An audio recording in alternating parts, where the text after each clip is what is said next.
เทพบัวบะจักบาทนี่ เศร้า ฮะ เศร้า 20 บาทถุงละจักบาทเดี๋ยวถามว่าถุงละจักบาทเดี๋ยวลงจากรถกันเนาะอันนี้ถุงละจักบาทถุงละจักบาท ก็5 บาทแล้ว20 บาท ถุงละ5 บาท3 ถุงเช้า ครับเศร้า ถุงละ5แม่นบะ ครับ แม่นบ่มันจะได้กำไรอยู่บะ มันก็บ่ได้หยังแล้วก็ขาย เอ๊ะ ไปมีประชาชนพอได้ซื้ออยู่ซื้อกินไป ถุงละ5 3 ถุงเช้า ไปหยังผมบ่ได้ก็ เอ้า30 บาท30 บาทได้บ่หมดนี่ ให้เหร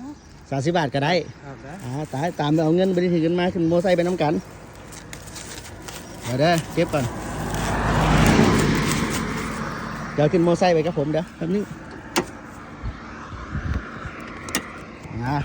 โอเคเดี๋ยวขึ้นโมอไซค์ไปน้ำกันเอาเงินอยู่ที่นั่นเด้อโอเคเนาะ3 ถุงถุงละ5 บาท3 ถุง 15 30 บาทก็ขายอยู่โอเคเอา30 บาทตามนั้น